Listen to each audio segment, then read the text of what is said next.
Hi everyone, and thank you for joining this channel. My name is Alamide, and it's nice to have a different setting from what you're probably used to on this channel. And you could probably tell already that maybe what I want to talk about is a bit more casual. Yes, just not the New Believers project. So it's something more casual that I just wanted to share on the channel, and it was just part of my meditation. Let me ask you a quick one. What's your ideation process like? Some people say maybe they need to go on a walk. Have you discovered for you at what point are you the most productive? At what point does it look like your brain is just like your mind is very productive? Like ideas are just popping. A lot of people, some people they need to listen to music, some people is different things for different people. But I think I've now been able to understand my ideation phase. Like, doesn't mean that I can't come up with ideas at other times, but I've observed that many times when I'm cleaning, you know, I like to clean and I can be very, very detailed with cleaning. Like, so when I'm cleaning, it feels like my mind is just popping ideas. I'm meditating, I'm thinking. So, and that is actually quite interesting because there was a time in secondary school that I don't know if my friend, his name is Victor, if he can remember one conversation I used to tell him then that I tell him, this guy's funny, I'm going to put it up. I don't think I think. Like when people say, let me think about it.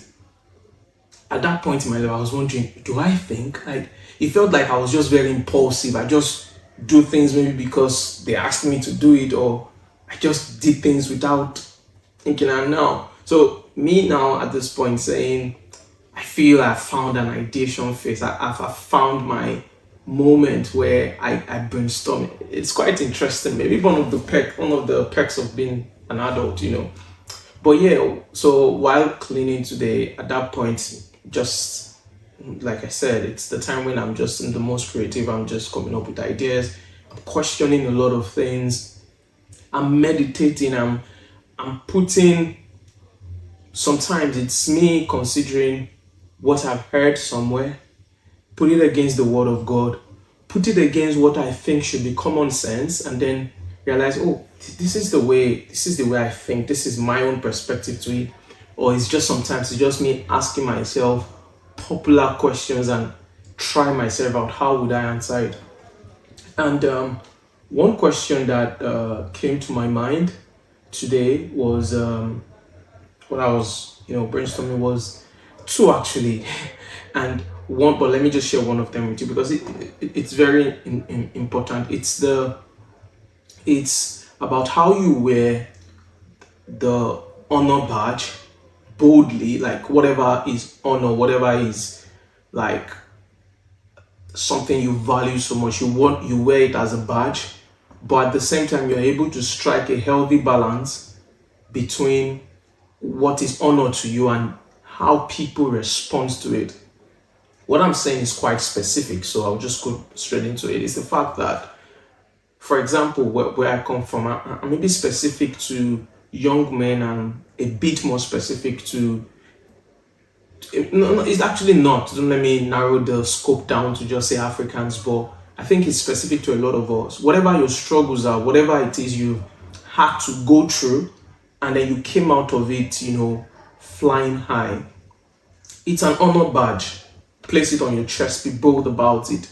But I think there needs to always be like a healthy divide where you let people know that yes, I've gone through this, and I think I'm very specific about maybe not so pleasant circumstances. I've gone through this doesn't mean you guys should throw everything that has to do with that horrible past. I mean, to me, let me give you an example. So take for example, and I'm going to hit the nail on the head. So Africans, so young men, or maybe specific Nigerians, because I'm a Nigerian, we've been through a lot of things. Like we've experienced some circumstances that, in a sane word, people are like, no, that's not possible. And we pride ourselves in the fact that we are resilient people. I mean, people that had to study with no electricity, you studied with, funny enough, someone said they studied with the halogen lamp of a car. Another person said he studied with the light on the cigarette of his father. Ridiculous, but the idea is Africans or Nigerians, we've had to go through some very, very unideal situation, and we came out on top. There are people who worked to pay their school fees. There's some people who lived in very not so pleasant environments. You see, all those experiences, and then when you find yourself in an environment where things work, we are quick to say, this is far better than Nigeria. This is small where I'm coming from. And I've been there. So I moved from Nigeria to the UK, and I'm working, and at some point I got into conversation with a local here, and then he's talking about how is the busy period at your hand, and I'm like, I wanted to start going over and telling me about how ridiculously we work, how it is possible for you to start in the morning, you don't hand it to your hand. It's a badge of honor. It shows how resilient we are. It shows how committed. It could be a picture of dedication, but you should not forget that it's also a picture of flawed labor laws. Do you understand? It's a picture of having an unbalanced life. Do you understand? It's a picture of quite a number of people that their relationships suffer for it because of that kind of poor, unhealthy work-life balance. But he's still resilient, and we badge ourselves. But so I had to curb myself each of the time when it's a mind space you have to be in to realize that while I went through that, it doesn't make it ideal. And why it's important if you're able to sex that balance is because if you're not careful, if you pride yourself so much in it, what would you do when people feel, well, it seems like it's something he can take, throw it to him? You know, I think we need to learn how to strike that balance between what you've gone through and who you are at the moment. And this is very specific to people that have been through very bad times, and maybe the context in which the inspiration came out to do with you're coming from a country, place where things did not work. You are now here. Yes, you're resilient, yeah, but you need to be able to understand that you went through it did not mean it's normal. You need to understand what I've just gone through, where I'm coming from. It's not normal. We are trying to improve it. Now that I'm here, I need to get to that mind frame. I understand that yes, I'm resilient. It doesn't make me now become, it's not those Africans, it's not those people. Where they come from, do they have light? I mean, give them just 12 hours light supply while you give the other people 24 hours.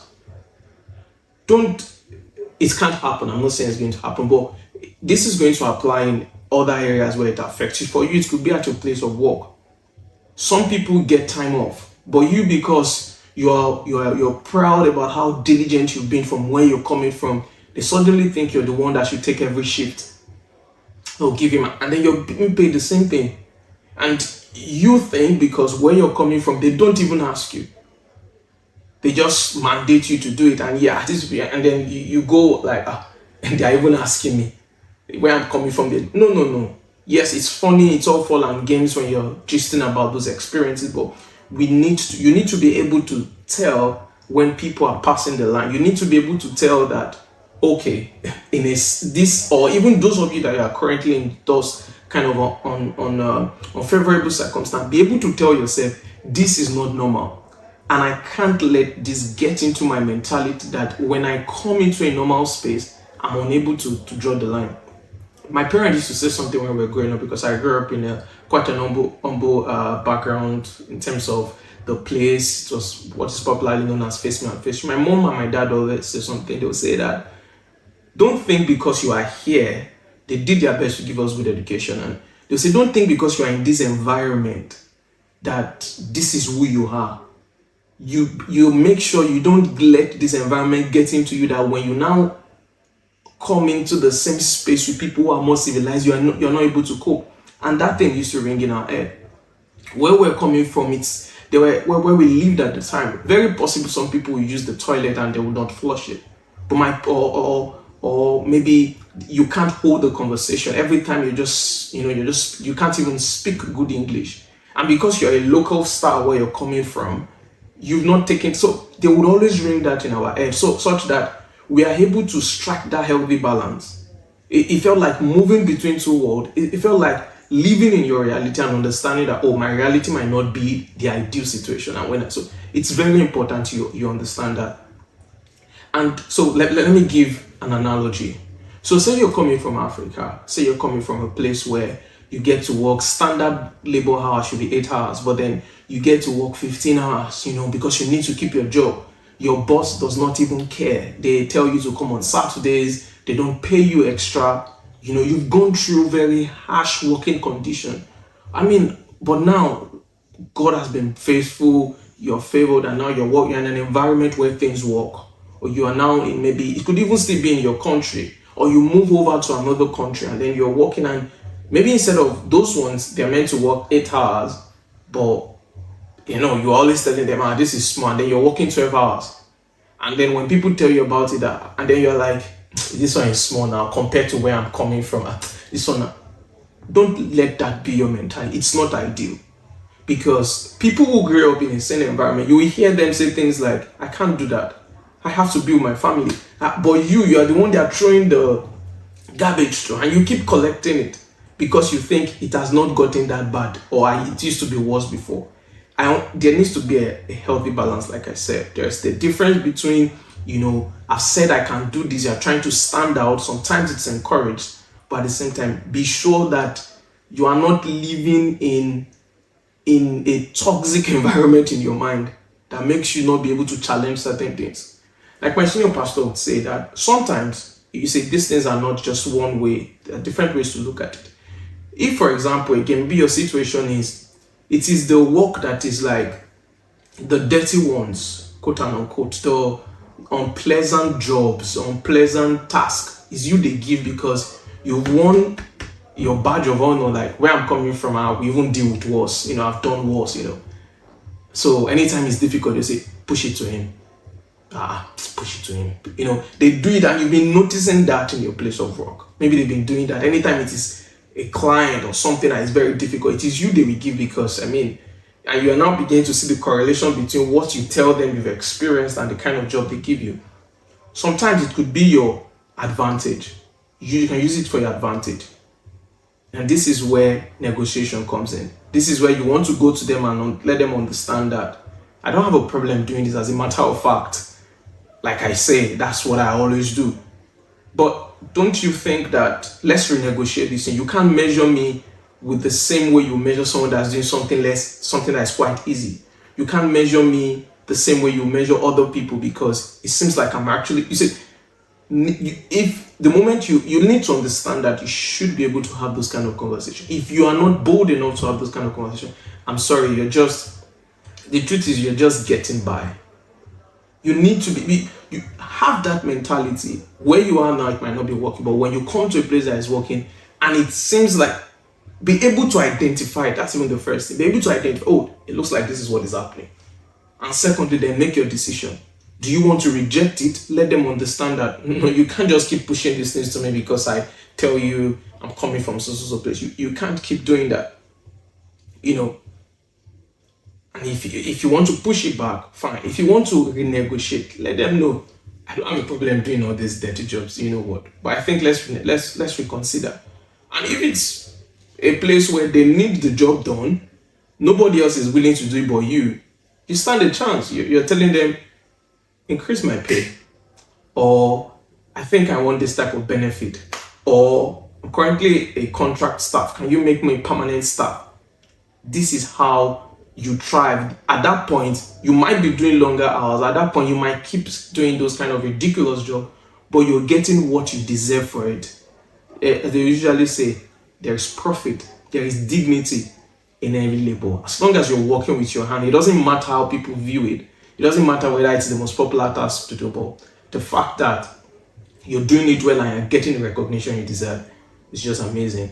And I hope, remember the point of the video is, you might have gone through certain things in life which you have worn as a badge of honor, that, oh, I went through this and I survived it. Oh, can you remember my experience? If you ever realize that, it's a badge of honor, very well. I salute you for whatever it is you've gone through, but remember that sometimes there are things you had to go through.